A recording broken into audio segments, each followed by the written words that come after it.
Hello everyone! Welcome sa aking YouTube channel. Mayroon akong magandang bangus ngayong araw na ito na ayaw ko ito i-prito kasi umiiwas din ako sa maraming mantika sa ating buhay. So ito ay madali lang, mabilisan, no? Simple lang ito. Itong aking boneless bangus ay lalagyan ko ng asin. Kunting asin lang. Kasi ayaw naman natin ng maalat. No? So, and then maglalagay ako ng aking pepper, black pepper. Yan.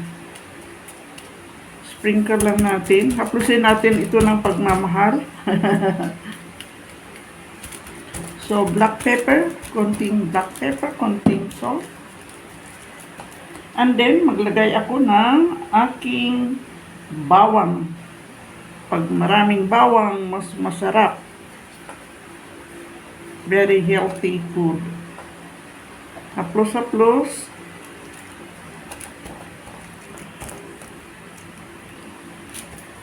Ayan. And then, maglagay ako ng sibuyas.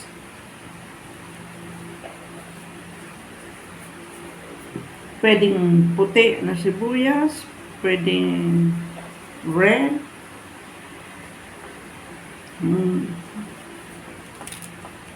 Kakaiba naman po na luto, no? Hindi lang laging prito. Ito, good for seniors.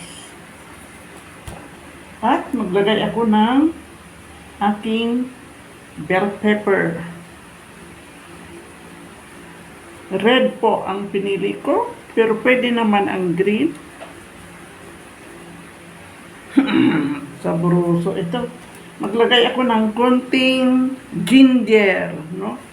Na akin din na mint or na slice ng maliliit lamang. Wow! Maglagay ako ng aking kalamansi. Ito, kalamansi. Yan. Salain ko lang sa aking kamay para hindi malagyan ng buto. Tanggalin natin ang buto.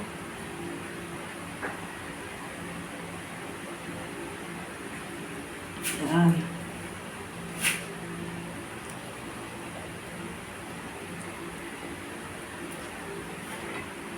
At kung maglagay ng kalamansi, pwede rin. Pulisin na lang ang buto kasi ito ay mapait. There. At the last, maglagay ng kamatis.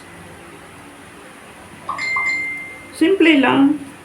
So, ilagay lang lahat natin ang ating mga pakunti-kunting mga ingredients ng pampasarap. Yan. Wow. At the last, maglagay ako nun ng ganito. Kasi hindi tayo magpiprito, ito ay i-bake natin. So, sa itaas maglagay lang ako ng cheese. Kahit anong cheese, pwede. Kahit hindi melted cheese or kahit ano, kahit mga mumurahin lang na cheese. Kunti lang naman ang ilagay natin. At ito ay ilagay natin sa ating mini oven or bread toaster. Wow! Ang ganda-ganda. Kakaiba naman na luto to the oven.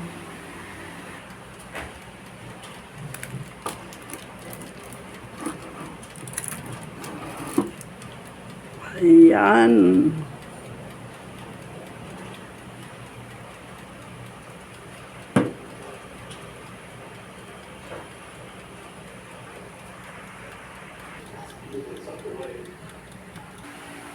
At ito na po yung ating masarap, yummy, boneless, cheesy bangus. Ay, success. Maglagay po tayo ng itong garlic, fried garlic sa itaas para lalong sumarap. Kasi very healthy naman kung maraming garlic. Wow! That's it. Thank you very much for watching my vlog. And please, don't forget sa mga hindi pa po nag-subscribe, please watch, like, and subscribe my YouTube channel. Dito sa kusina ng senior citizen na mahilig mag-experiment. So, hindi lang laging prito, hindi lang laging bangus na sinigang or pinaksiw, no? But we can try boneless, cheesy bangus. Wow! Thank you for watching my vlog. Bye-bye. God bless us all. See you in my next video. God bless us all.